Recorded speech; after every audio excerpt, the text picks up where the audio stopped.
Tema kita hari ini adalah kejadianku dahsyat dan ajaib. Dan kata-kata ini eksplisit dalam satu ayat di kitab Mazmur, yaitu Mazmur 139 ayat 14. Mari kita lihat ayatnya, kita sama-sama baca. Mazmur 139 ayat 14, 2, 3. Aku bersyukur kepadamu oleh karena kejadianku dahsyat dan ajaib. Ajaib apa yang kau buat dan jiwaku benar-benar menyadarinya. Nah, saudara-saudara, hari ini kita merenungkan atau belajar dari Mazmur ini. Tapi Mazmur ini itu adalah Mazmur 139. Dan kita akan melihat mengapa di dalam Mazmur ini tahu-tahu si pemazmur membahas soal kejadianku dahsyat dan ajaib. Nah, di dalam Mazmur ini sebenarnya si pemazmur sedang berbicara tentang sifat-sifat Allah.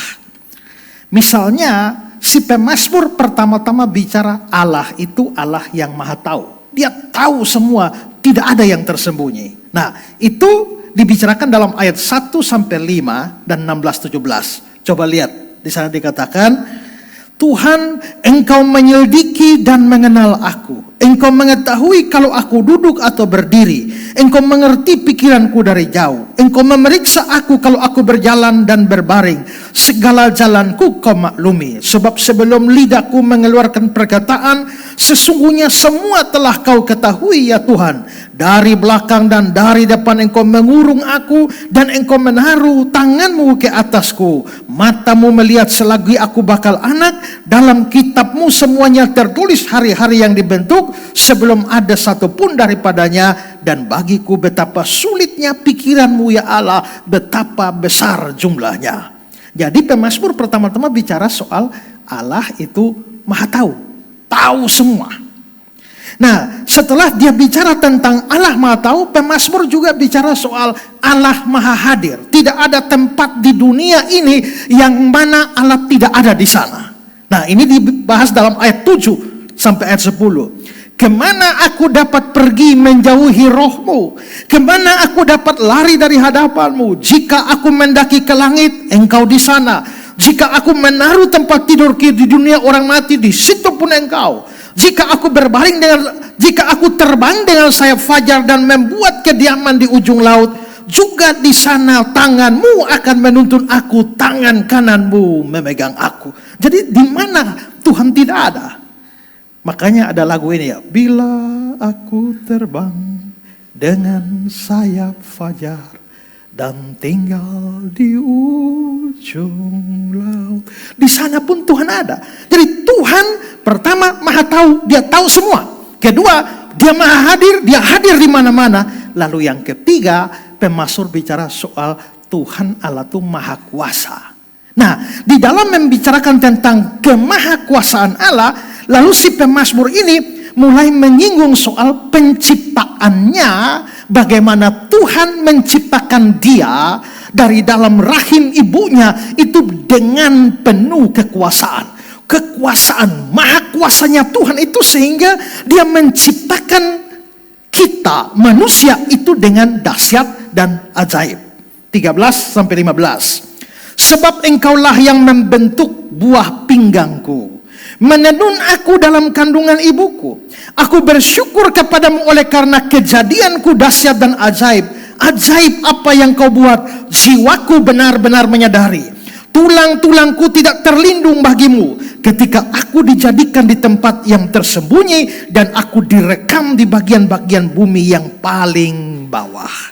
Jadi konteksnya dia bicara Tuhan Maha Tahu, lalu Tuhan Maha Hadir, lalu Tuhan Maha Kuasa. Kemahakuasaan Tuhan ini dinyatakan lewat penciptaan manusia yang dahsyat dan ajaib.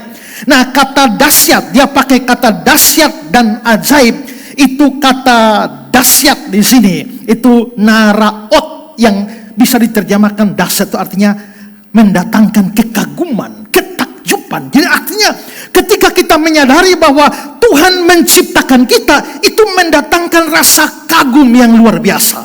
Lalu kata ajaib di sini itu dari kata Ibrani nivelim, yang artinya itu sesuatu yang luar biasa.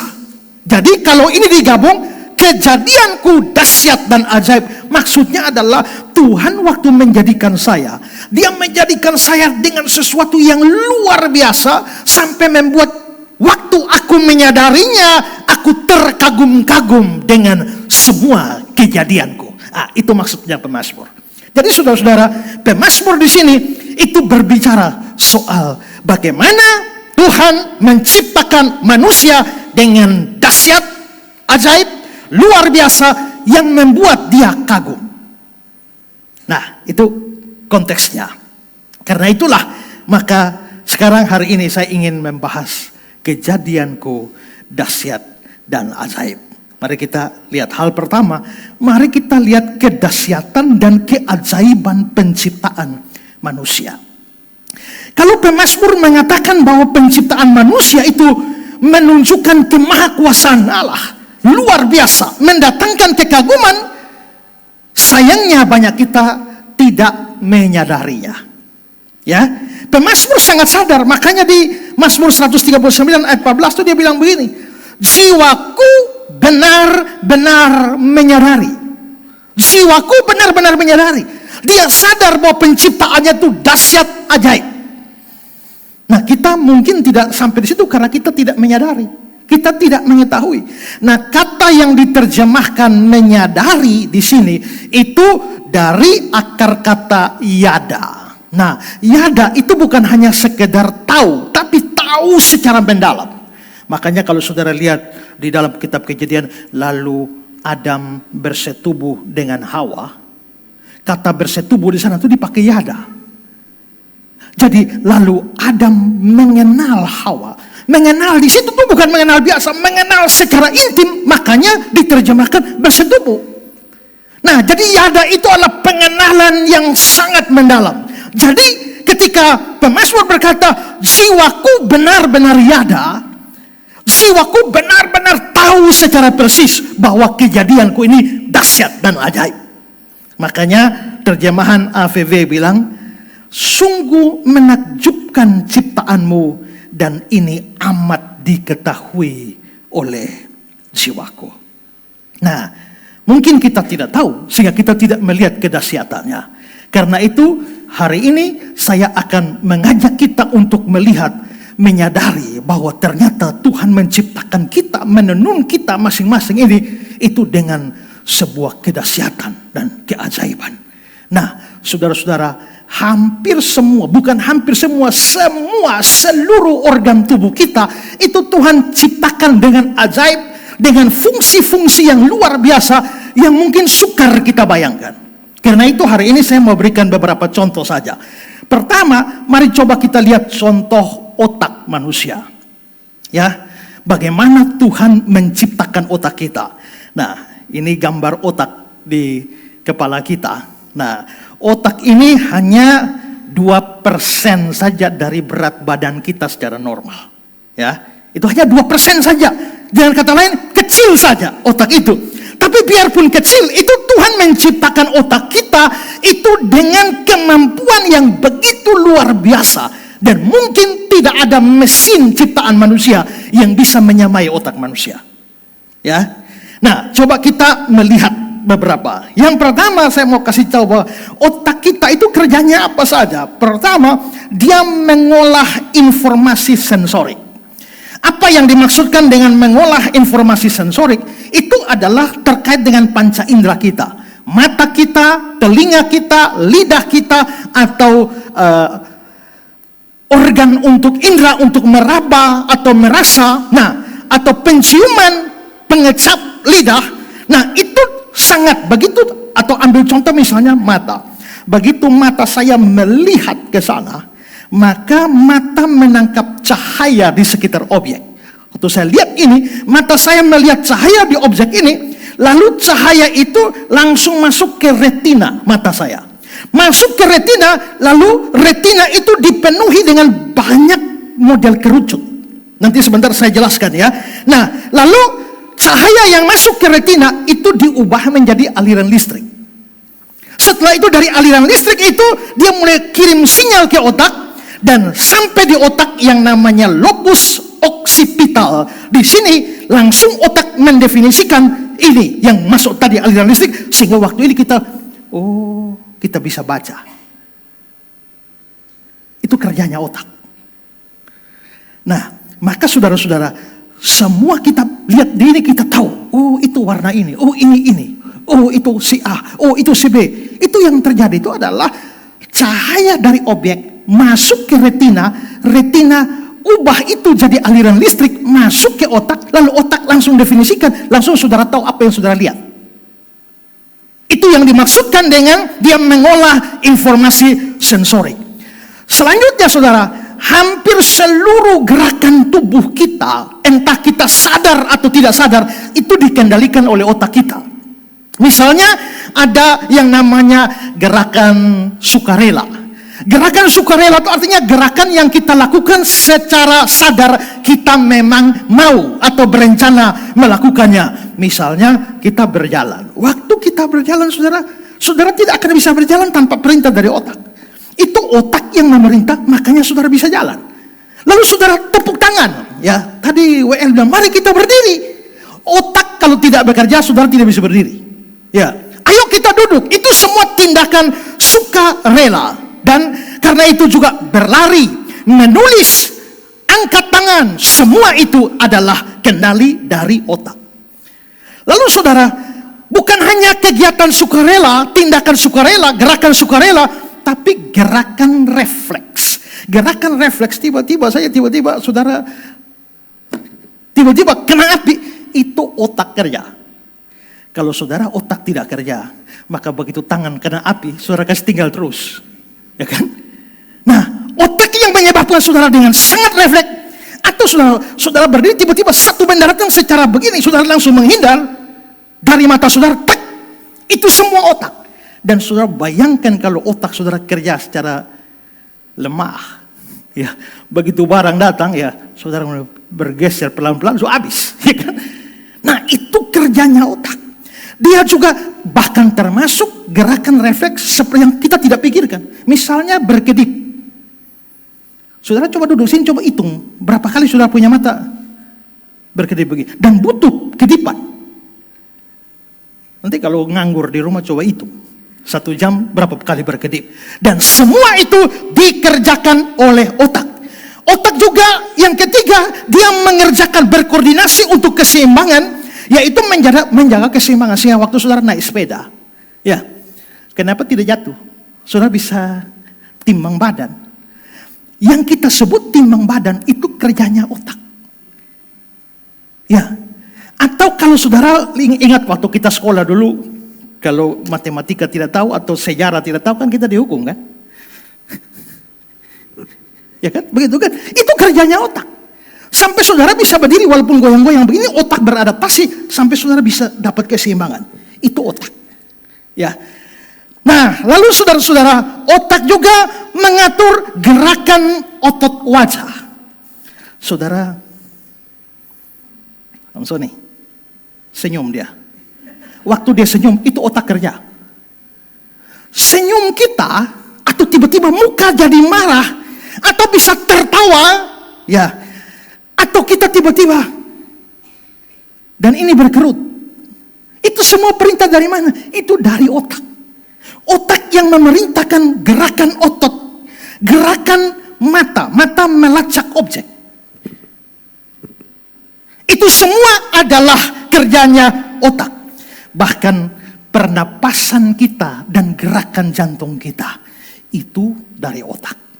Makanya saudara, kalau jantung sudah berhenti tapi otak masih kerja, itu belum disebut mati. Kematian menurut medis adalah kalau otak sudah off. Itu baru disebut mati. Karena hidup itu di otak, gerakan jantung, pernapasan itu digerakkan oleh otak. Lalu saudara, mengunyah dan menelan, ini juga kerja otak. Ya. Kalau otak tidak kerja, saudara masukkan satu bongkah di dalam mulut pun, saudara tidak akan bisa mengunyahnya, saudara tidak akan bisa menelannya. Lalu semua pekerjaan halus seperti menjahit, mengetik, menggambar itu butuh koordinasi motorik dari yang halus, dari otak. Kalau otak tidak ada, maka semua itu tidak bisa dilakukan. Postur tubuh kita, kita berdiri, kita duduk, kita berbaring, atau membuat kita tidak jatuh, itu semua adalah pekerjaan otak. Maka ini yang saya sebutkan ini hanya beberapa. Masih begitu limpah kalau kita mau berkira. Seluruh hidup kita itu dikendalikan oleh otak kita, mesin yang hanya beratnya 2% dari berat tubuh kita. Nah, saudara-saudara, otak ini mampu menyimpan data. Ini hard disk super canggih yang Tuhan ciptakan. Ini saudara-saudara, dia bisa menyimpan sesuatu di dalam memori. Ada data memori jangka pendek dan ada data memori jangka panjang.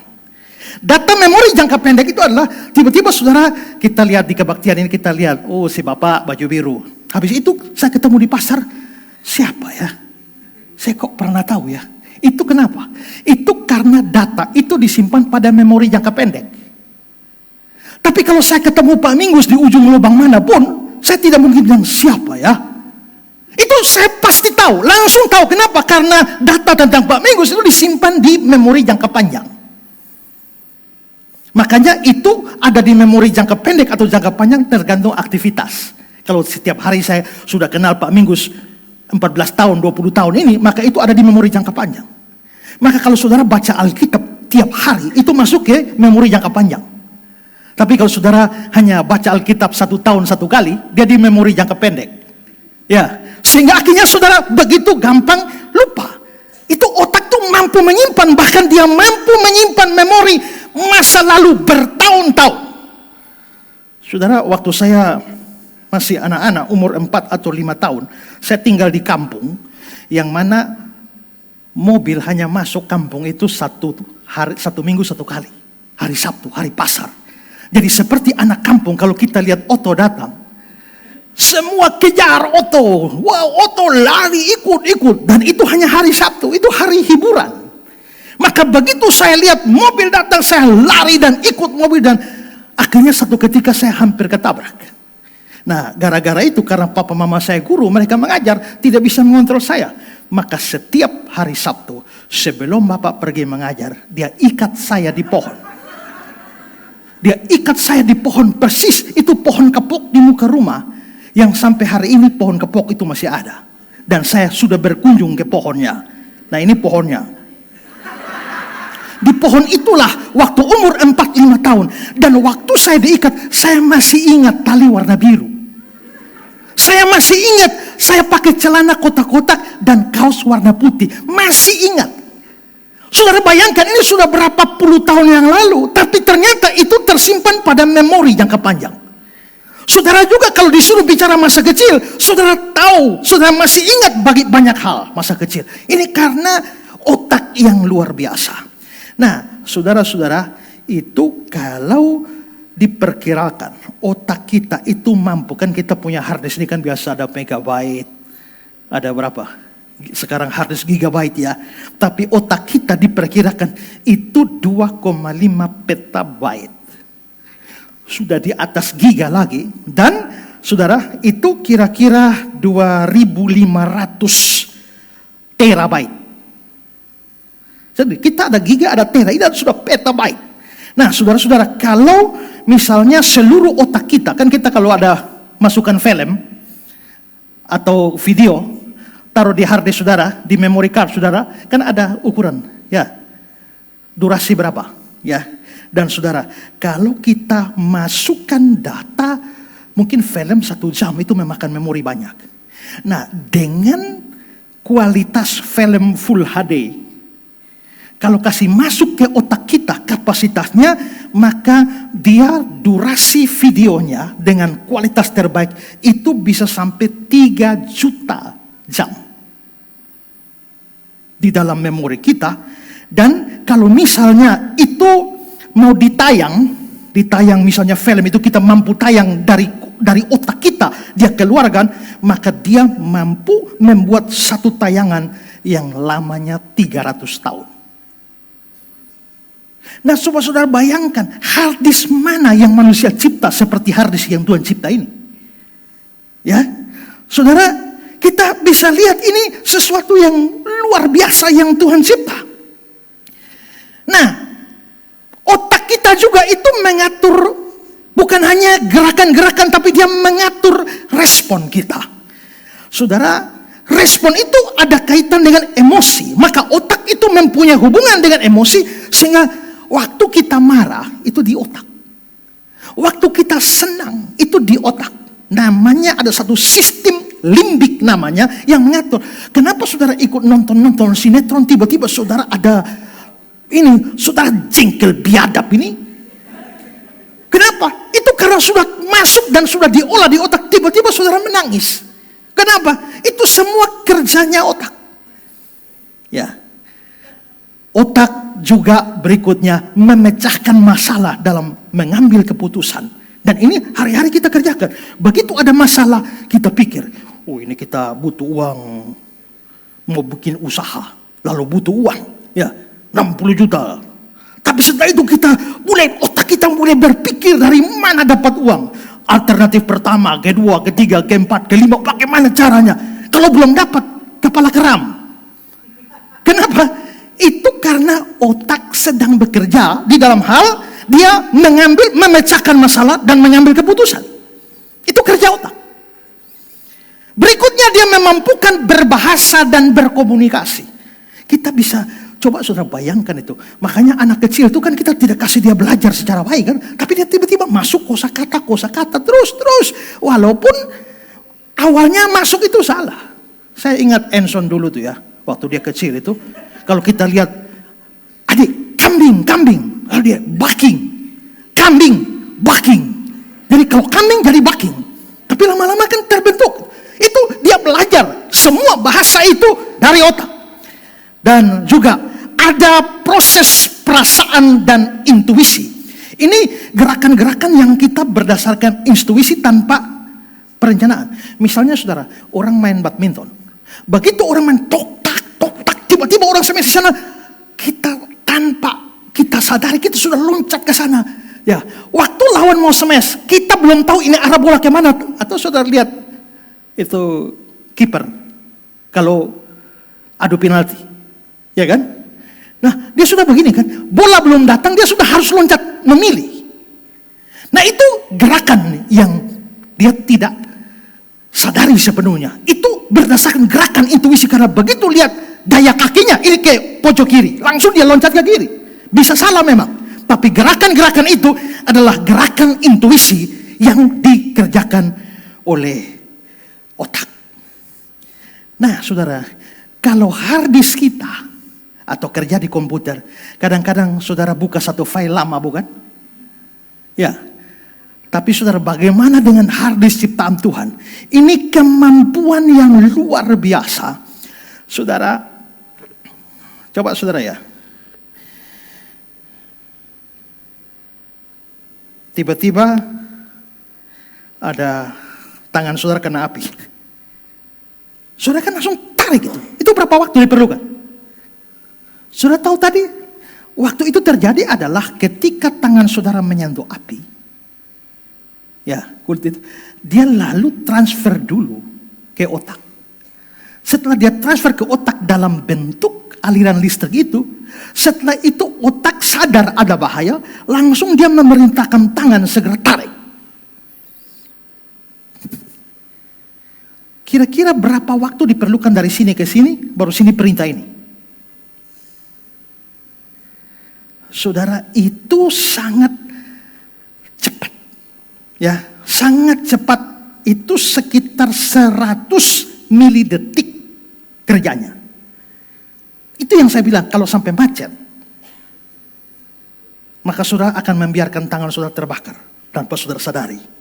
Nah, pertanyaannya adalah, mengapa sampai Tuhan bisa menciptakan otak sedahsyat itu? Saudara tahu, di dalam otak kita nih ada yang namanya neuron. Neuron tuh modelnya kayak begini. Ya. Ini namanya neuron. Ini yang ada di otak kita. Nah, ada berapa banyak neuron di otak kita? Ada 86 sampai 100 miliar. Ini barang model kayak begitu. Dan satu neuron itu mampu berkoneksi dengan 10.000 neuron yang lain. Jadi kalau satu berhubungan dengan 10.000, lalu yang kedua dengan 10.000, yang ketiga dengan 10.000, sedangkan ini ada 100 miliar. Maka saudara bayangkan di dalam otak kita yang kecil ini, rupanya ada berapa juta koneksi yang sedang terjadi, yang kita tidak sadar hari-hari. Ini koneksi dengan aliran listrik, tergantung data apa yang diolah. Ya, kalau saudara misalnya mau membaca, maka dia mata berkoneksi ini, dikirim ke sini, dikirim ke neuron ini. Kalau saudara raba ini dia bergerak. Apalagi kalau saudara melakukan beberapa hal bersama-samaan waktu. Maka saudara bayangkan itu sibuknya otak dengan koneksi aliran listrik. Itu selalu rumit, terlalu rumit. Kalau saudara lihat gambar ini, saudara akan melihat itu bagaimana otak di dalam neuron dengan neuron itu bisa berkoneksi satu sama lain. Dan karena satu berhubungan dengan 10.000 dan ini ada 100 miliar. Coba saudara lihat gambar kedua ini. Itu bentuknya tuh saudara tidak akan bayangkan. Ya. Oke, sekarang saya mau saudara lihat video berikut ini. Tahukah kamu bahwa setiap kali kamu menonton video baru, itu dapat terjadi berkat superkomputer terhebat di dunia? Dan bukan laptop atau ponsel. Yang kumaksud adalah otak. Ayo jalan-jalan ke sana untuk mengetahui cara kerjanya. Tapi pertama-tama, aku butuh alat yang tepat. Mesin ini akan, apa? Astaga, sepertinya aku tak sengaja berubah menjadi gelombang suara. Apa sajalah yang bisa, itu temanku. Jadi, kita akan melihat apa yang terjadi di dalam otaknya. Menarik. Telinga bagian luar menangkap gelombang suara dan perjalanan dimulai. Sempit sekali di saluran telinga ini. Aku akan masuk. Oke, beres. Perhentian berikutnya. Gendang telinga. Ukurannya tidak lebih besar dari setengah koin Rp1.000. Oh, apa itu? Gendang telinga mulai bergetar. Aku tahu perasaan itu. Seperti saat tetanggamu berpesta sampai bisa terdengar ke ujung jalan. Lanjut ke telinga tengah. Di sini bising. Ini pasti koklea. Omong-omong, itu bahasa Yunani untuk siput. Karena ya, memang bentuknya seperti itu. Di sini lumayan basah, penuh cairan dan bergemuruh. Wah, ada rambut-rambut lucu, banyak sekali. Oh, geli. Rambutnya bergerak dan menekuk. Lalu keajaiban sesungguhnya terjadi. Getaran berubah menjadi impuls saraf di sini. Wow, semua menjadi sangat cepat di sini. Kita menyusuri saraf pendengaran. Perhentian berikutnya, otak. Sepertinya aku butuh kacamata hitam. Di sini terang dan berkilau. Pohon-pohon itu mirip seperti pepohonan dari film fiksi ilmiah. Bagaimana kalau kesentuh? Wow, seperti kilat. Ini neuron, jumlahnya sekitar 100 miliar. Kira-kira sebanyak bintang di Bima Sakti. Kita mendapat sebagian besarnya saat lahir. Tapi seiring bertambah usia, otak terus memproduksi neuron baru. Wow, terang sekali. Dan lagi, neuron mengirim kira-kira 5 hingga 50 pesan setiap detik. Kita bahas lagi nanti. Masih banyak tempat yang harus kita tuju. Ada ratusan kelompok neuron dan 3 kelas utama. Neuron sensorik seperti agen rahasia kecil. Mereka mengumpulkan informasi dari organ indera seperti mata dan telinga, lalu mengirimnya ke sistem saraf pusat. Yang ini neuron motorik. Mereka adalah bos besar di tubuh kita. Mereka mendapatkan informasi dari neuron lain dan mengirimnya ke otot, organ, dan kelenjar. Jadi, pada dasarnya, mereka mengendalikanmu. Sisanya adalah interneuron. Mereka mengumpulkan dan menerima informasi dari neuron lain. Aktivitas ini tidak pernah berakhir, seperti pabrik kimia besar. Neuron bekerja sangat keras sehingga menghasilkan energi yang cukup untuk menyalakan lampu LED tegangan rendah. Mari kita coba. Yeay, berhasil. Kecepatan di sini gila, sampai 400 km per jam, seperti mobil sport. Tapi mari santai sejenak. Aku ingin tahu apa yang terjadi di sini. Selamat datang di cerebrum, bagian terbesar otak, atau sekitar 85%-nya. Untung aku tidak pernah bolos kelas biologi ya. Lapisan luar cerebrum terbuat dari substansi abu-abu. Sisanya adalah intinya yang terbuat dari substansi putih. Apa itu penting? Tentu, cerebrum menerjemahkan penglihatan, pendengaran, pengecapan, penciuman, dan peraba. Kamu bisa merasakan emosi berbeda dan belajar hal baru berkat itu. Tahukah kamu kalau otak punya kapasitas penyimpanan tak terbatas? Ternyata itu fungsi lipatan dan lekukan di sini. Oke, cukup bahasan cerebrumnya. Sorotan utama berikutnya dalam perjalanan hari ini adalah cerebellum alias otak kecil. Ukurannya memang jauh lebih kecil dari cerebrum, tapi tidak kalah penting tentu saja. Hati-hati, itu belokan patah. Otak kecil menerima informasi dari sistem sensorik dan sumsum tulang belakang serta mengatur gerakan motorik. Jadi, berkat itu, kamu bisa berjalan tanpa jatuh, punya postur tubuh bagus, dan bahkan berbicara. Ini juga membantumu berkonsentrasi dan mengendalikan emosi. Tapi itu tentu berbeda pada tiap-tiap orang. Apa kamu sering kali tenang atau mudah panik? Ceritakan di kolom komentar ya. Masih banyak tempat yang harus dikunjungi. Jadi, ayo terus bergerak. Neuron punya berbagai bentuk dan ukuran, tapi semuanya punya 3 bagian dasar. Ada badan sel, ekor panjang yang disebut akson, dan dendrit yang mirip cabang pohon jika diperbesar. Neuron menerima sebagian besar informasinya berkat dendrit. Mari tunggu di sini. Kita tonton pertunjukan menakjubkan. Transmisi informasi sedang berlangsung. Neuron tidak bisa melakukan banyak hal sendiri, jadi mereka bekerja sama. Mereka bicara dalam bahasa rahasia sinyal listrik dan kimia. Kamu lihat cahaya kecil yang baru padam itu? Tidak semua pesan bisa masuk. Neuron belajar memilah pesan yang relevan dan tidak. Saat kamu melakukan sesuatu berulang kali, sinyal yang sama lewat. Pesannya menjadi lebih cepat dan lebih mungkin untuk mencapai tujuan. Satu hal lagi yang membuat beberapa bagian otak lebih aktif, ya, cinta. Itu mencerahkan hasil pindai MRI. Tunggu, sepertinya karena membahas cinta, perhentian berikutnya terlewat. Mari mundur sedikit. Tidak, bukan itu.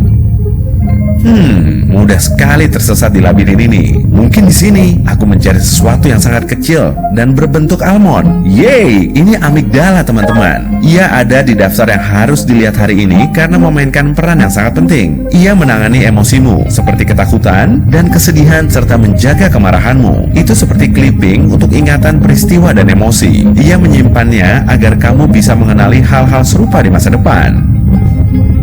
Baiklah, berikutnya apa? Itu pasti batang otak. Ia mengatur komunikasi di otak dan seluruh tubuh. Dan kamu juga harus berterima kasih kepadanya atas hal-hal yang kamu lakukan secara otomatis. Bernapas, menjaga jantung berdetak teratur, mencerna makanan, dan aktivitas dasar lainnya. Batang otak terhubung langsung ke sumsum tulang belakang. Itu jalan raya utama sistem saraf kita. Apa itu? Polisi lalu lintas? Saya tidak ngebut pak. Sumpah, semuanya kencang sekali di sini. Jalan raya ini punya jalur yang bergerak kedua arah, membawa pesan dari dan menuju otak.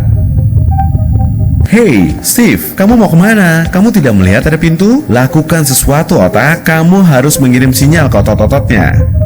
Oke, aku harus menyelamatkannya. Steve, berhasil. Aku manusia lagi. Dan ponsel masih berdering. Memangnya aku pergi berapa lama? Asal tahu saja. Sepertinya semua itu terjadi dalam 0,001 detik. Wow.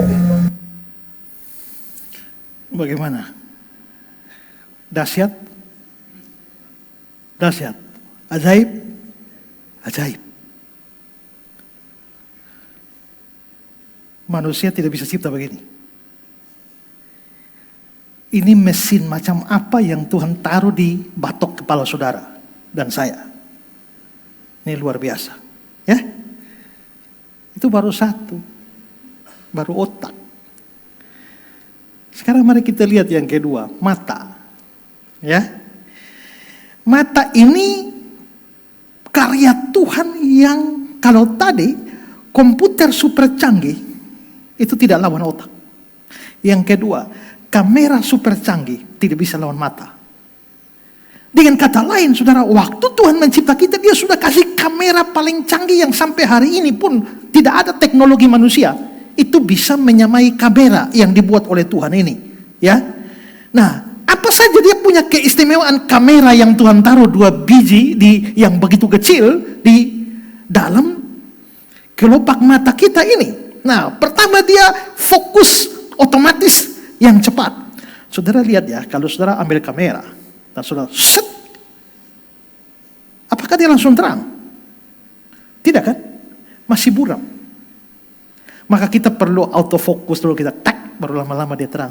Tapi coba saudara lihat, kalau saudara punya mata normal, set, tak, tak, tak, tak, tak, jelas semua kan? Ini kamera macam apa yang Tuhan ciptakan? Berikut adalah, ini kamera yang diciptakan dengan resolusi tinggi, detail dan halus.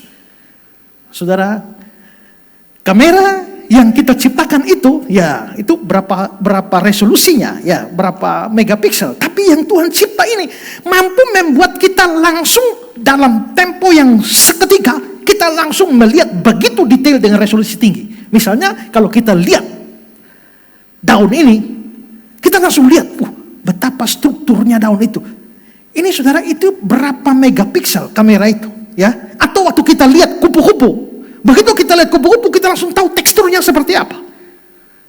Ini luar biasa. Rentang dinamis yang luas. Mata manusia itu, kita, saudara, kalau kamera saudara ya, lagi syuting-syuting di terang begini ya, tiba-tiba kasih mati lampu semua. Begitu gelap, berapa lama itu kamera bisa deteksi objek? Tapi saudara, pupil kita yang Tuhan cipta itu, begitu gelap, langsung pupil kita terbuka supaya tambah cahaya. Begitu kita ada di terang sekali, dia langsung tutup dikit supaya mengurangi cahaya. Sehingga penglihatan kita, maka kita masuk di gelap. Dari terang berubah jadi gelap, kita hanya butuh sekian detik untuk kita adaptasi, maka kita sudah bisa melihat dalam gelap. Ya. Kenapa pesawat kalau mau terbang itu lampu mati? Itu supaya kalau terjadi sesuatu, kecelakaan di mana listrik mati, semua penerangan di pesawat mati, kita tidak perlu adaptasi. Walaupun adaptasi kita cepat, tapi waktu pesawat jalan sudah mati, supaya kita punya mata sudah segera adaptasi dengan sudah bisa melihat di gelap. Begitu terjadi kecelakaan, nggak perlu lagi over dari terang ke gelap. Itu prinsipnya di situ. Ya. Dan mata kita ini dengan diciptakan untuk melihat warna dan ketajaman visual. Ada sel namanya fotoreseptor. Itu modelnya kayak begini, saudara. Nah, saudara lihat tuh, itu namanya sel fotoreseptor. Itu bagian yang kotak-kotak, yang warna abu-abu. Itu untuk saudara melihat benda-benda dalam gelap. Kan kalau waktu saudara lihat di dalam gelap, saudara tahu ada barang tapi tidak lihat warna kan? Itu karena yang berfungsi itu yang abu-abu itu. Tapi kalau saudara lihat dalam keadaan normal, maka saudara bisa mendeteksi warna.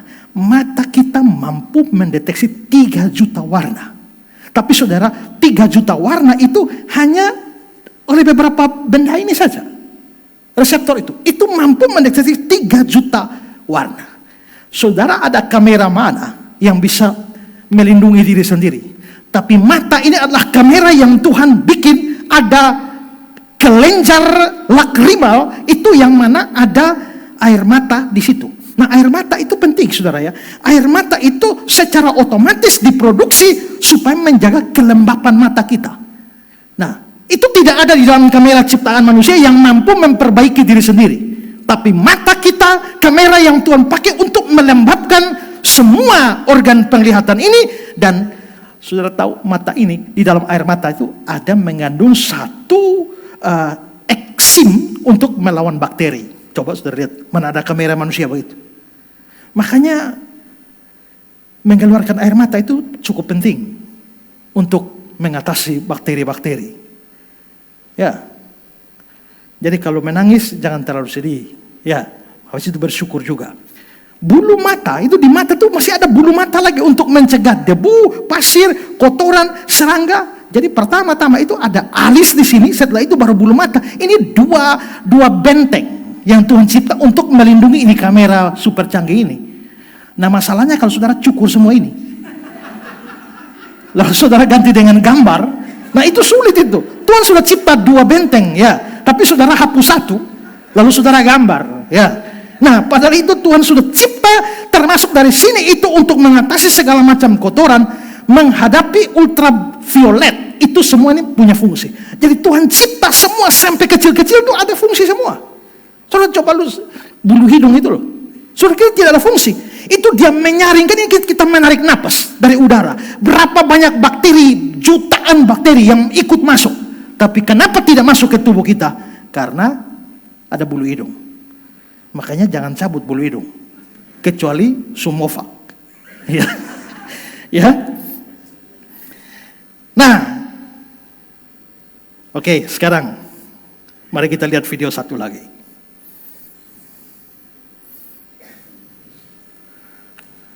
Baik, buka matamu dan biarkan dunia masuk ke dalamnya. Mari ikuti aku dalam perjalanan menuju organ terkompleks kedua di tubuhmu setelah otak. Tapi perhatikan baik-baik, karena semua ini akan terjadi dalam sekejap mata.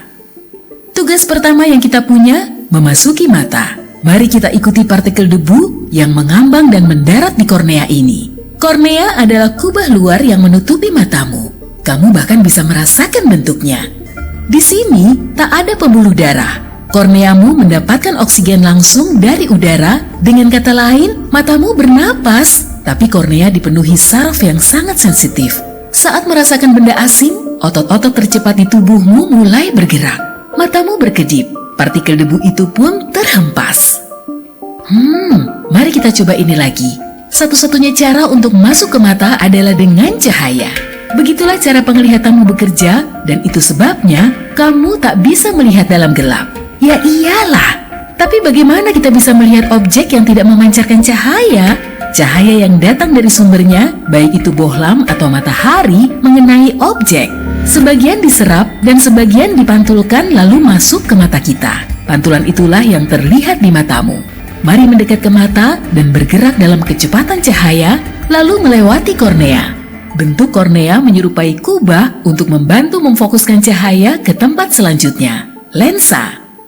Tapi sebelum sampai di sana, kita melewati pupil. Tapi ini bukan lingkaran hitam di bola matamu, melainkan lubang. Warnanya hitam karena tak ada cahaya di dalam matamu. Sementara itu, warna merah yang muncul ketika kamu difoto menggunakan flash disebabkan cahaya dari kamera melewati dan memantul di bagian belakang matamu. Di sana penuh pembuluh darah, jadi pupil matamu menyala merah. Tapi pupil ini terlalu kecil, aku hampir tak bisa masuk. Oh, cahayanya terlalu terang. Otot-otot kecil di irismu, yaitu bagian berwarna di matamu yang kita semua ketahui dan kagumi, telah mengendur agar pupil mengecil.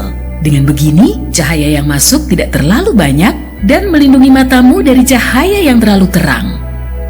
Redupkan lampunya sedikit, maka otot iris pun berkontraksi. Pupil menjadi lebih besar karena mata butuh lebih banyak cahaya. Akhirnya, kita sudah menembus pupil dan melihat lensa yang sedikit lebih besar dari kancing baju. Seperti telinga dan hidung, lensa mata terus tumbuh sepanjang hidup. Dan sama seperti kamera, lensa mata memfokuskan cahaya lebih tajam. Dengan begitu, cahaya mengenai tepat di tempat dia harus berada di retina, yaitu di bagian belakang mata. Oh, ini lebih luas daripada dugaanku. Halo? Ya, itu karena kamu cuma melihat sekitar 1/6 matamu ketika bercermin. Sisanya ada di dalam kepalamu. Seperti lagu itu, ukuran matamu kira-kira sebesar bola pingpong. Dan di dalam organ yang tampaknya kecil ini, ada lebih dari 2 juta bagian yang bekerja.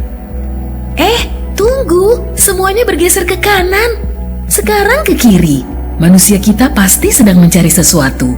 Matamu bergerak berkat 6 otot yang menahannya di rongga mata. Saat satu sisinya berkontraksi, pandanganmu berubah arah. Ke atas, ke bawah, ke kiri, ke kanan, ke semua arah. Baik, semuanya sudah tenang. Jadi, mari kita lanjutkan mengikuti arah cahaya. Katakanlah, kamu sedang melihat apel besar mencolok yang tergeletak di atas meja biru. Serta, ada bola lampu kuning digantung di atasnya. Jika kamu bisa melihat gambar ini di layar belakang matamu, bentuknya sebenarnya terbalik.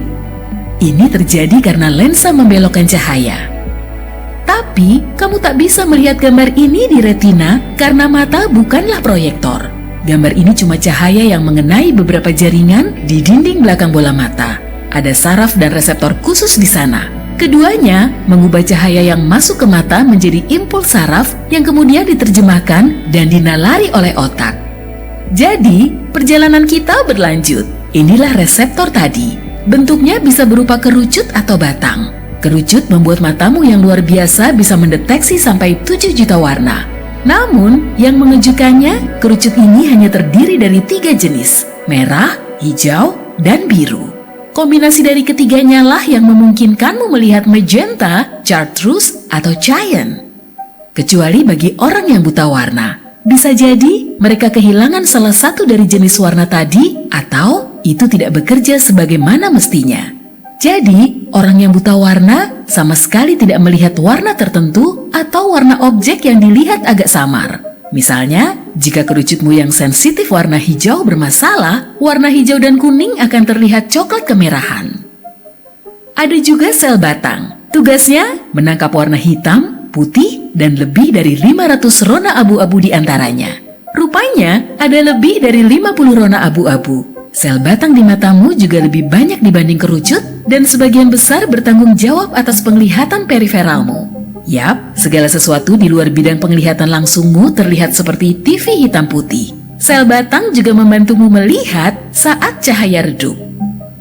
Fotoreseptor di matamu sangat sensitif, mereka bahkan dapat memproyeksikan gambar yang sebenarnya tidak ada. Kamu pernah menatap cahaya terang, lalu memejamkan mata atau mematikan lampu, tapi kemudian kamu masih bisa melihat bentuk bola lampu yang melayang di depan matamu? Itu disebabkan oleh fotoreseptormu yang terus mengirim informasi visual ke otak.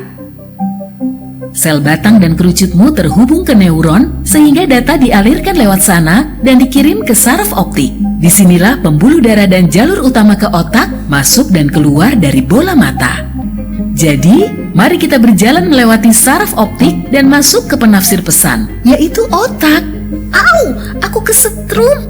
Ah iya, kita berada di sistem saraf saat ini. Jadi, kita bergerak bersama impuls listrik. Saraf optik mengarah ke korteks visual otak.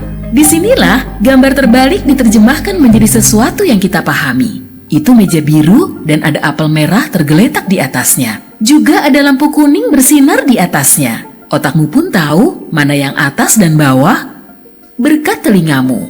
Sebenarnya sih, sistem keseimbanganmu yang memang sebagian besar berada di telinga.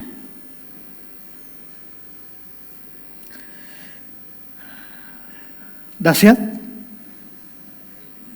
ajaib, ajaib. Sebenarnya saya bisa jelaskan satu lagi soal tulang, tapi waktu kita tidak cukup, ya. Jadi yang tulang kita abaikan, ya. Nah, jadi saudara, sebenarnya kalau kita melihat semua organ kita, apapun, sekecil apapun, semua itu Tuhan cipta dengan ajaib. Saya kasih 2 kutipan, Thomas Lord. Thomas Lord bilang, keajaiban dan misteri dari tubuh manusia jarang dipikirkan atau dipahami oleh manusia. Namun pastilah kita dapat mengatakan di sini terdapat jejak tangan Tuhan. Tubuh kita adalah kumpulan keajaiban dari ujung kepala hingga telapak kaki.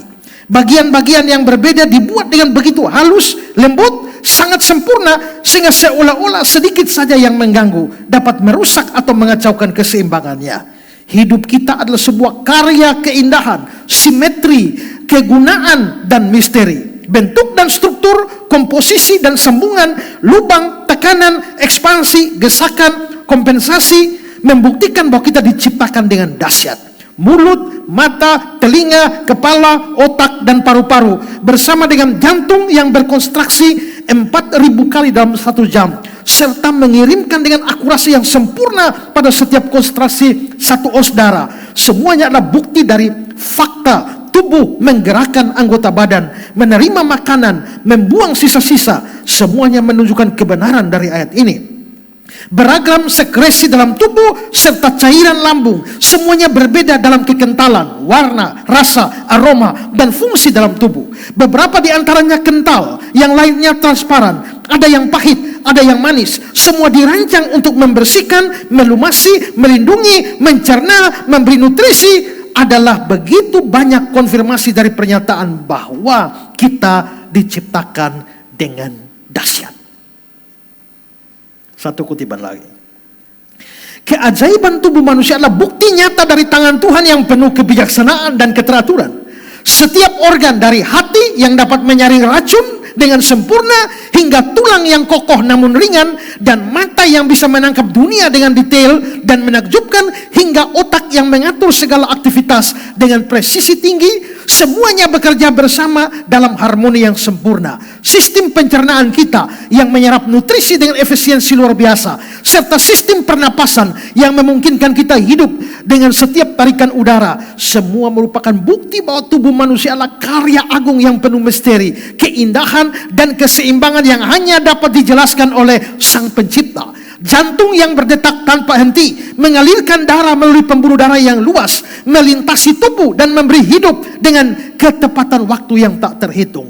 Paru-paru menghirup oksigen, mengeluarkan karbon dioksida dalam keseimbangan yang sempurna. Ginjal yang menyaring darah dengan cermat, menjaga keseimbangan cairan dan elektrolit tubuh, serta memproduksi urin dengan kualitas dan kuantitas yang tepat. Bahkan kulit yang melindungi kita dari bahaya eksternal memiliki kemampuan luar biasa merespon suhu dan menyembuhkan luka dengan cepat, memberikan perlindungan serta penyembuhan tanpa kita sadari. Keajaiban lainnya dapat ditemukan dalam kuku dan rambut. Kuku yang tumbuh dengan teratur dan memberikan perlindungan pada ujung jari, memiliki struktur yang kuat dan menunjang aktivitas kita sehari-hari. Sementara rambut dengan kemampuan tumbuh yang melindungi kulit kepala dari panas serta dingin, juga menunjukkan desain yang sempurna. Setiap helai rambut dilengkapi dengan folikel yang terus berproduksi sel-sel rambut. Sementara kelenjar minyak di kulit kepala menjaga kelembapan dan kesehatan rambut. Setiap bagian tubuh dari telinga yang memungkinkan kita mendengar suara dengan kejelasan luar biasa, lidah yang memungkinkan kita merasakan berbagai macam rasa, semuanya bekerja sempurna. Setiap sel dalam tubuh dengan ribuan proses biokimia yang terjadi dalam tiap detik berfungsi terorganisir sedemikian rupa, membuktikan kita diciptakan dengan dahsyat, penuh misteri dan keajaiban yang tak terhingga. Wow, ajaib, dahsyat. Saudara, ini baru urusan fisik, belum urusan lain. Karena manusia itu multi aspek. Belum urusan rohani, belum urusan kemampuan intelektual. Kemampuan intelektual kita membuat kita bisa berpikir hal yang abstrak. Manusia bisa memahami konsep tentang cinta, tentang waktu, tentang keadilan, tentang moralitas, dan itu tidak pernah ada pada binatang. Ya, kemampuan bahasa dan komunikasi. Manusia bisa mengembangkan bahasa. Berapa banyak juta bahasa di dunia itu dikembangkan oleh manusia. Binatang itu memang berbahasa, tapi bahasanya sangat sederhana. Seperti kunang-kunang yang menyala-menyala, itu bahasanya mereka. Ya, hanya itu saja. Tapi manusia itu mampu mengembangkan bahasa. Binatang-binatang tertentu kelihatannya lebih cerdas, seperti lumba-lumba yang hanya berbunyi-bunyi. Itu sebenarnya adalah bahasa komunikasi mereka, dan biasanya hanya untuk menarik perhatian dari lawan jenis. Tapi manusia mengembangkan bahasa begitu rupa, dan ini tidak pernah ada. Berikut kemampuan memecahkan masalah dan mengembangkan diri. Itu tidak ada dalam dunia binatang. Manusia menghadapi masalah, dia bisa memecahkan. Ketika energi kita bergantung pada minyak bumi, dan satu saat minyak bumi bisa habis. Kenapa? Karena ya minyak bumi itu dihasilkan dari fosil-fosil. Karena ada banyak daerah, misalnya Timur Tengah, dulu tuh laut semua. Tapi karena pergerakan lempeng-lempeng itu membuat ada banyak yang dulu dasar laut itu menjadi darat. Kita ini Kupang ini dulunya laut, dasar laut. Saya kalau masa kecil saya kerja cari keong untuk batede, tahu ya? Itu cari di bagian sana tuh, itu menemukan begitu banyak makhluk-makhluk yang tertempel di batu karang. Ya, bahkan saya pernah melihat ada sejenis ikan yang tertempel. Itu berharga sekali. Sayangnya saya belum mengerti waktu itu. Nah, semua itu menunjukkan bahwa ini dulu dasar laut. Nah, kalau dasar laut, begitu terjadi pergerakan lempeng sehingga dasar laut tiba-tiba menjadi darat, berapa banyak makhluk laut yang mati. Setelah mereka mati dalam tempo jutaan tahun, itu yang menjadi minyak bumi. Tapi ketika minyak bumi mulai krisis, orang mulai berpikir ada masalah. Maka masalah bagaimana energi bisa jalan. Maka orang Tesla, Elon Musk mulai menciptakan pakai mobil listrik. Nah, saya baca terbaru lagi, sekarang lagi berusaha untuk menciptakan energi dari air, sehingga nanti mobil-mobil ke depan cukup bahan bakarnya pakai air. Nah, ini tidak ada dalam dunia binatang, ini hanya ada di dalam manusia. Binatang-binatang lahir dengan kemampuan khusus, tapi tidak bisa mengembangkan. Burung begitu lahir langsung berkicau, tapi sampai mati kicauannya begitu. Manusia lahir belum bisa menyanyi, tapi dia bisa latihan menyanyi. Maka burung pernah kenal suara 1, suara 2, suara 3, suara 4? Kan tidak. Tapi manusia bisa bagi suara. Siapakah ada yang begitu lahir langsung tahu berenang? Gak tahu kan? Tapi katak begitu lahir langsung tahu berenang. Tapi sampai mati katak hanya bisa satu gaya, yaitu gaya katak. Tapi manusia tidak langsung tahu berenang, tapi dia bisa kembangkan gaya berenangnya, gaya punggung, gaya bebas, gaya kupu-kupu, termasuk gaya katak, gaya batu. Ya kan? Kita mampu mengembangkan itu. Manusia, binatang tidak bisa berefleksi diri. Mana ada singa habis terkam setelah itu menyesal. Aduh, kenapa ya saya terkam kambing ya? Tidak ada. Tapi manusia setelah dia berbuat salah, aduh kenapa saya begitu ya? Lalu dia bisa berpikir menjadi lebih baik lagi dari hari kemarin. Itu kemampuan refleksi diri yang tidak ada pada binatang. Kemampuan mencipta dan berimajinasi tidak ada pada binatang. Manusia dicipta dengan kemampuan itu. Saudara kalau belajar revolusi industri, dulu orang kerja manual semua. Tapi ada revolusi pertama itu terjadi ketika mesin uap James Watt itu ditemukan. Itu revolusi industri 1. Nah, setelah itu maka mulai kita melihat bergerak ke revolusi industri 2 itu dengan penemuan listrik. Itu tanda revolusi industri 2. Revolusi industri 3 itu ditandai dengan penemuan komputer. Nah, setelah ketiga masuk revolusi 4 itu dengan penemuan internet. Ada yang namanya Internet of Things, artinya segala sesuatu yang berhubungan dengan internet, maka dia bisa saling berhubungan. Jadi misalnya, kalau pulpen saya bisa berhubungan dengan internet, baju saya bisa berhubungan dengan internet, otomatis pulpen dan baju saya bisa berkonek. Itu namanya Internet of Things. Itu di dalam revolusi industri 4. Lalu revolusi industri 5 itu mulai dengan penemuan artificial intelligence. Dan sekarang kita ada pada revolusi industri 5. Makanya kita bisa lihat banyak AI untuk tanya jawab, untuk buat lagu, untuk musik, untuk ubah teks jadi suara, untuk potong video, deteksi wajah dan sebagainya. Saudara lihat kalau misalnya diambil Om Nathan punya wajah, tek, sudah dapat konstruksi wajahnya, lalu ditaruh. Ini Om Nathan pergi di seluruh dunia, di ujung mana saja dia bisa langsung. Misalnya pergi ke Brasil, tiba-tiba langsung komputer kasih tahu Om Nathan ada di Brasil. Tiba-tiba ke sana langsung dikasih tahu. Semua itu karena kerja. Bahkan AI tercanggih sekarang. Yang penting saya ambil wajahnya Om Nathan, setelah itu masuk diproduksi, tolong diatur supaya Om Nathan sedang maki-maki Pak Mingus. Maka langsung dengan sangat sempurna itu bisa, maka Pak Mingus bisa marah sekali Om Nathan tidak tahu apa-apa. Ya. Di Universitas Osaka Jepang, mereka menciptakan robot dan robot itu dikonek dengan AI dan robot itu menjadi robot dosen. Ini robot dosennya. Sudah bayangkan, kalau punya dosennya langsung konek dengan AI. Tidak perlu dosen banyak kan? Untuk apa pakai dosen terlalu banyak? Satu universitas pakai dosen banyak-banyak. Satu dosen cukup mengajar semua mata kuliah. Maka satu hari nanti dosen-dosen akan lewat semua. Diganti robot. Ya. Kemampuan menjawabnya dalam sepersekian detik bisa menjawab banyak hal. Militer Amerika sudah pakai robot AI untuk mendeteksi bom. NASA sudah pakai robot untuk penelitian luar angkasa. Satpam robot. Pembantu rumah tangga robot. Kan lebih gampang kan?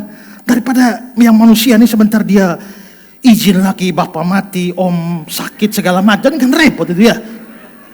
Ya. Nah semua dia bisa kerja lebih sempurna. Bahkan ada robot seks yang bisa diciptakan dari istri. Ini mungkin adalah robot yang paling cantik. Ya. Coba lihat berita ini. Boneka seks dengan kemampuan yang belum pernah ada sebelumnya, tersedia dalam bentuk pria atau wanita, akan segera beredar di pasaran. Kami sedang mengembangkan boneka seks generasi berikutnya yang dapat berinteraksi secara vokal dan fisik dengan pengguna, dengan prototipe diharapkan pada bulan Agustus tahun ini, kata CEO. Boneka seks generasi baru didukung oleh artificial intelligence dan dilengkapi dengan sensor dapat bereaksi dengan gerakan dan ucapan sehingga secara signifikan meningkatkan pengalaman pengguna dengan berfokus pada hubungan emosional bukan hanya kemampuan percakapan dasar. Jadi dia bisa marah, dia bisa jengkel, dia bisa cemburu. Ya, tapi mungkin ini bisa jadi solusi bagi yang jomblo-jomblo. Ya toh? Atau juga saudara, kalau itu sudah beredar luas dan murah, lebih baik itu daripada bayar bilis terlalu mahal. Ya dong? Dia tidak akan minta biaya perawatan.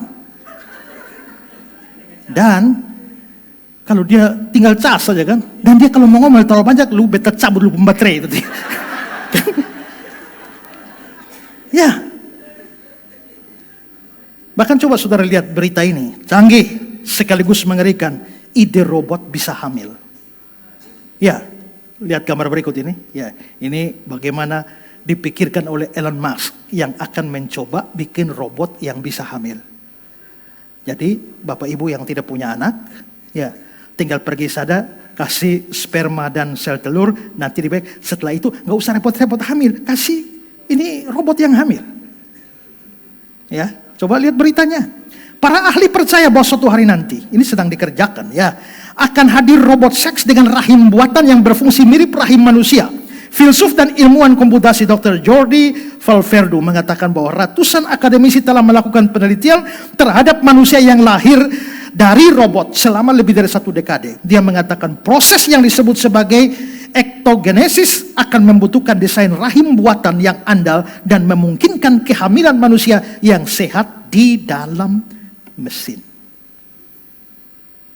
Mana ada binatang kerja begini? Manusia. Ya. Cina membuat matahari buatan, bulan buatan. Ya. Empati dan kecerdasan emosi itu tidak ada pada binatang, tapi pada manusia itu ada. Binatang itu seperti anjing bisa menunjukkan rasa simpati kepada manusia, maka anjing bisa sedih. Tapi simpati binatang itu lebih bersifat intuisinya, tapi manusia itu makhluk yang diciptakan dengan model yang lain, yang bisa punya kecerdasan emosi dan lain-lain. Saudara, belum lagi yang rohani.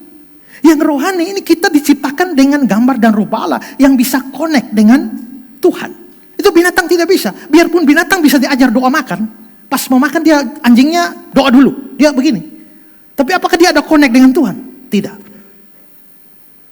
Seperti rusa rindu sungaimu, jiwaku rindu engkau. Jiwaku yang rindu engkau seperti rusa rindu sungai. Tapi rusa tidak bisa rindu engkau. Ya kan? Nah, manusia juga dicipta dengan kekekalan. Pengkhotbah pasal 3:11, dia memberikan kekekalan dalam hati mereka. Makanya tubuh bisa hancur, jiwa kita tetap ada. Nanti tinggal pindah surga atau pindah neraka. Tapi jiwa tetap ada. Nah, maka kita bicara fisik, bicara kemampuan intelektual, bicara soal spiritual, maka kita bisa lihat dahsyat dan ajaib, bukan? Luar biasa. Sekarang, kalau begitu, hal yang kedua, terakhir. Bagaimana respon kita seharusnya kalau kita sudah tahu ini? Pertama, harus bersyukur atas keberadaan kita. Saudara tahu, Tuhan mencipta saudara ini begitu ajaib, begitu dahsyat. Makanya pemazmur sadar itu. Mazmur 139 ayat kita tadi, dia bilang, aku bersyukur kepadamu. Maka setelah tahu kejadian kita dahsyat dan ajaib, respon pertama tuh harus bersyukur. Karena keberadaan saya bukan kebetulan, tapi ini rancangan ilahi yang luar biasa. Ada jejak tangan Tuhan yang luar biasa di dalam diri setiap kita. Maka kita bersyukur.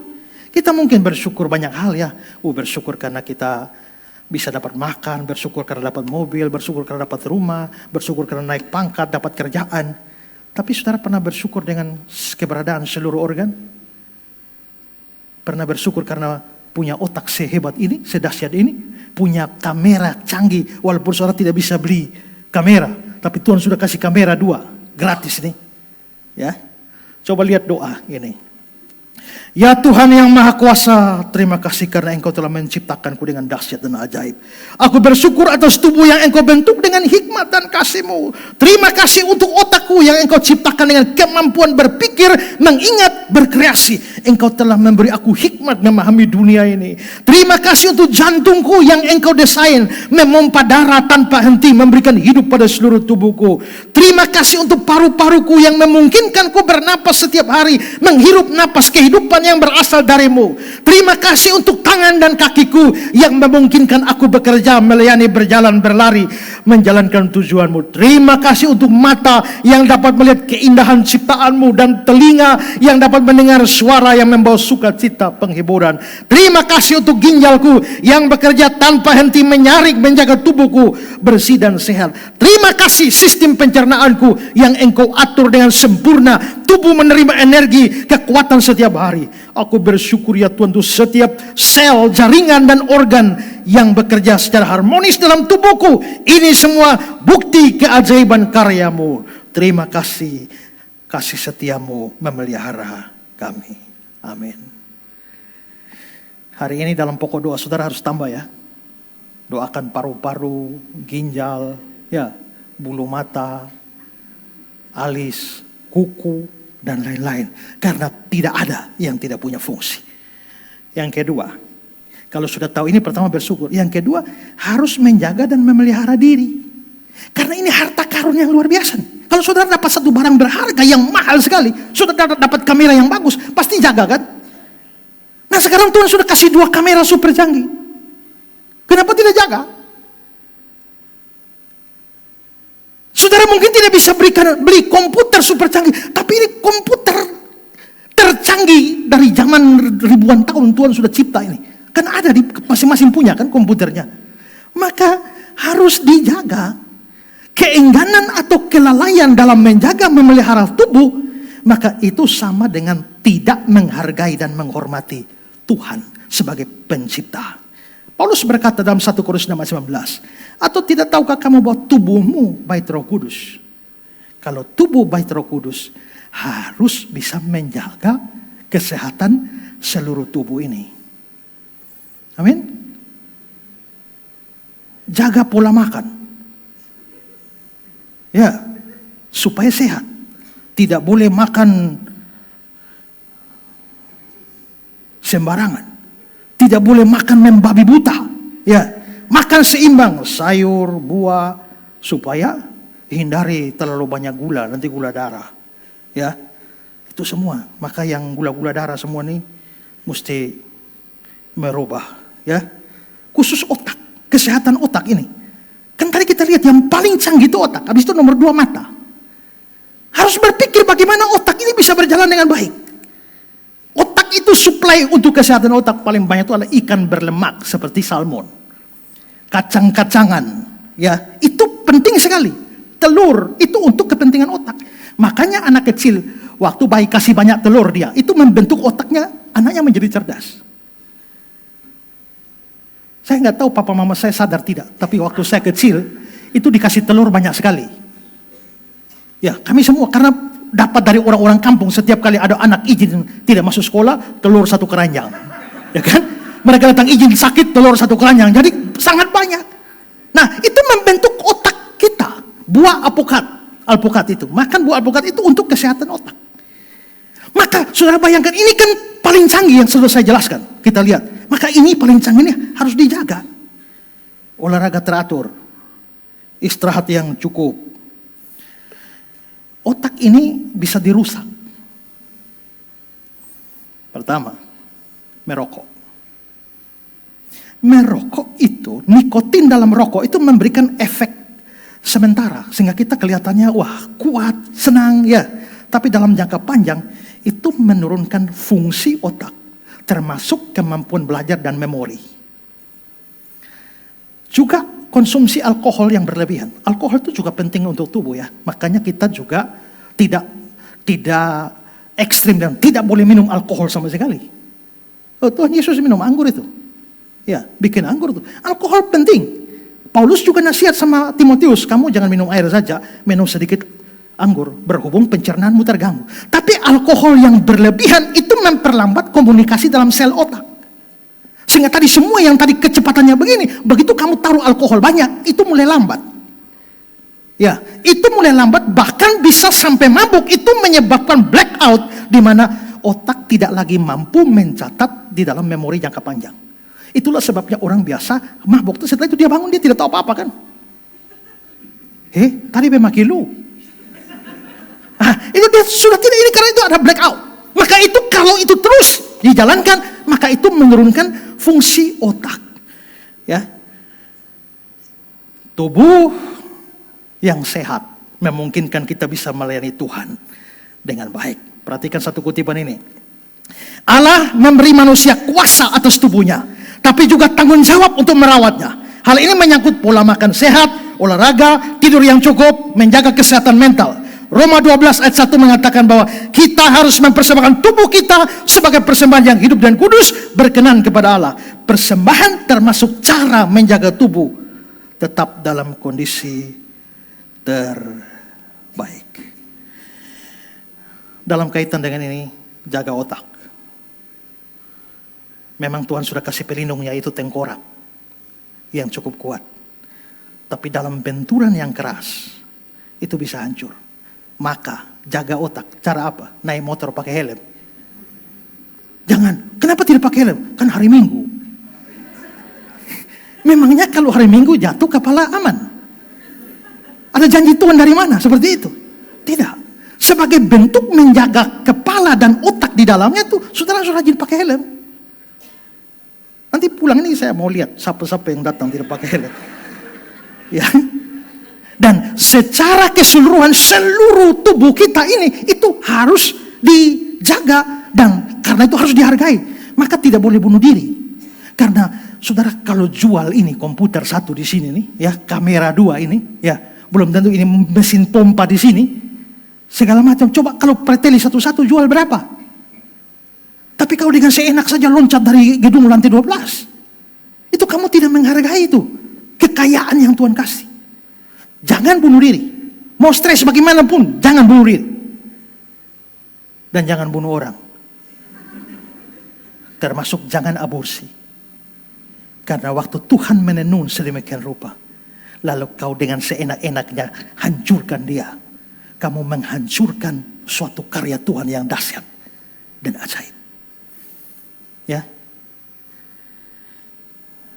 Kalau kamu tidak punya anak, urus bayi tabung. Kan biasa bayi tabung itu bisa tidak boleh satu. Karena kalau satu gagal, rugi. Biayanya mahal. Maka orang biasa bikin 3-4. Supaya kalau satu gagal masih dapat satu. Tapi bagaimana kalau sudah berhasil? Yang sisa 2 bagaimana? Bunuh. Jangan. Kalau kamu bisa pilih 4 semua. Tidak boleh bunuh satu pun. Maka aborsi dilarang. Ketiga, terakhir. Kita harus mempergunakan segala potensi diri kita memuliakan Tuhan. Karena Tuhan sudah cipta semua ini kan. Tujuan Tuhan cipta ini apa? Yesaya 43 ayat 7. Yang kuciptakan untuk kemuliaanku.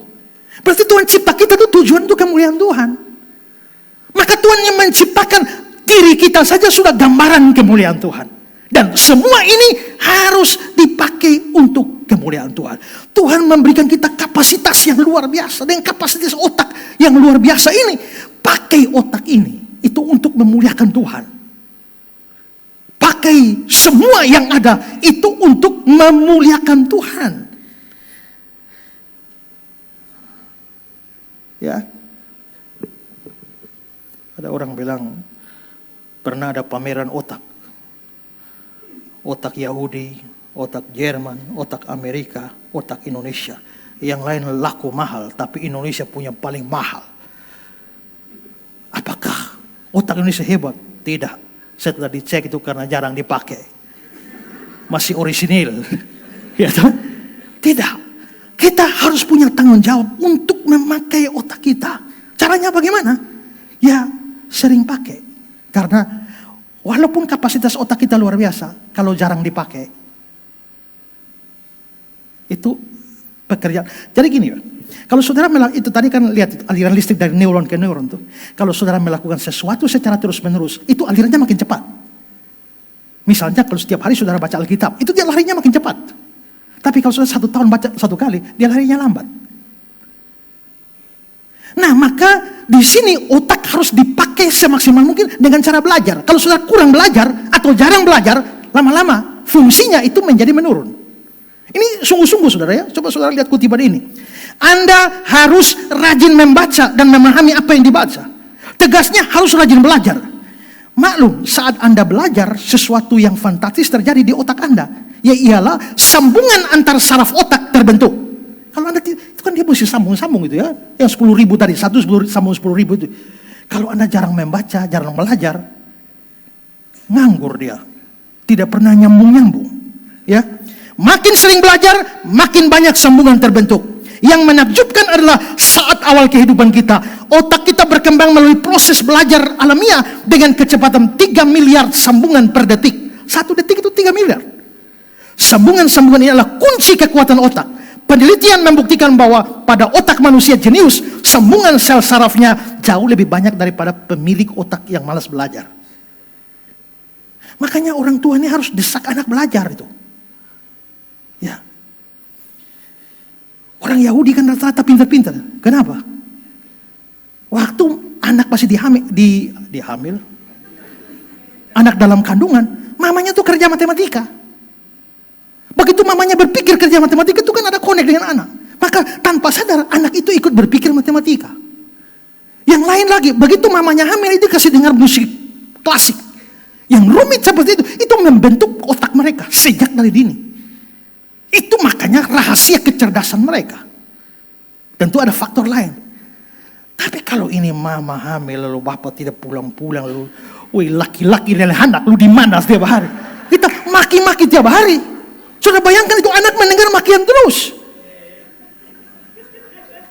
Ya kan? Maka ini pembentukannya menjadi kacau itu. Nah, saudara yang sudah berhenti kuliah, sekolah tuh, tolong dipakai. Kalau saudara berhenti belajar, berhenti baca firman, berhenti dengar. Pokoknya aktivitas yang membuat otak itu berpikir itu harus ada. Supaya otaknya tetap bagus. Karena yang paling hebat yang Tuhan kasih itu ini. Ya. Maka bukan hanya otak semua. Karena itu kembangkan seluruh kemampuan yang ada. Kalau Anda guru atau pengajar, guru sekolah minggu, kembangkan kemampuan mengajar sedemikian rupa. Karena kamu bisa melayani Tuhan dengan itu. Kalau kamu dokter, kembangkanlah kemampuan keterampilan medismu, merawat dan menyembuhkan orang. Kalau kamu seniman, kembangkan kreativitasmu dalam bidang seni. Kalau kamu petani, berusahalah, kembangkanlah cara bertani yang bijaksana, berkelanjutan untuk kemuliaan Tuhan. Kalau kamu pemimpin, pakailah, kembangkanlah kemampuan leadership supaya bisa melayani Tuhan. Kamu pengusaha, kembangkan kemampuan dalam berbisnis sedemikian rupa supaya bisa memberkati diri dan orang lain. Bukan hanya diri. Kalau kamu seorang siswa, mahasiswa, pakai sedemikian rupa karena kamu masih begitu cemerlang dan dapat dipakai untuk kemuliaan Tuhan. Ibu rumah tangga, kembangkan kreativitas dalam mengelola rumah tangga sehingga rumah tangga itu bisa memuliakan Tuhan. Kalau kamu penulis, kembangkan terus setiap hari, jangan matikan kreativitas itu. Nanti sambungan otak dengan satu neuron dengan neuron menjadi lambat. Kembangkan itu.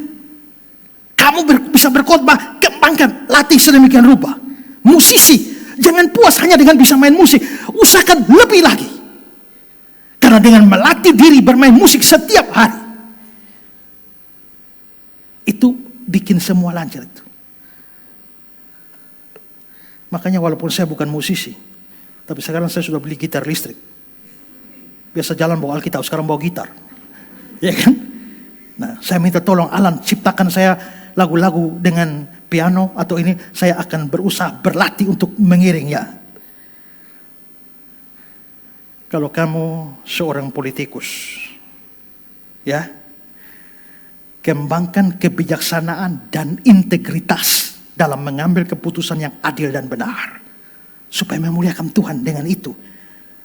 Kalau kamu seorang YouTubers, kembangkan kualitasmu dengan konten yang bermanfaat. Jangan hanya maki-maki orang saja. Ya. Medsos itu alat tempat di kamu melayani. Jangan ikut manusia-manusia sembarang yang kerjanya hanya tebar fitnah dan ungkap aib orang di media sosial. Apa yang kamu dapat dari itu? Pakai sedemikian rupa semuanya. Intinya, apapun profesimu, kembangkan. Karena semua dari Tuhan untuk Tuhan. Nats pembimbing kita tadi. Jika engkau makan, jika engkau minum, jika engkau melakukan sesuatu yang lain, lakukan semuanya untuk kemuliaan Allah. Amin. Jaga tubuh. Semua yang gemuk-gemuk ini berusaha turun badan. Ya, supaya bisa sehat dan memuliakan Tuhan. Kejadianku dahsyat dan ajaib. Untuk semua yang tadi didoakan berulang tahun. Termasuk Ipen Sonya yang hari ini berulang tahun. Kejadianmu dahsyat dan ajaib. Tuhan memberkati kita. Amin.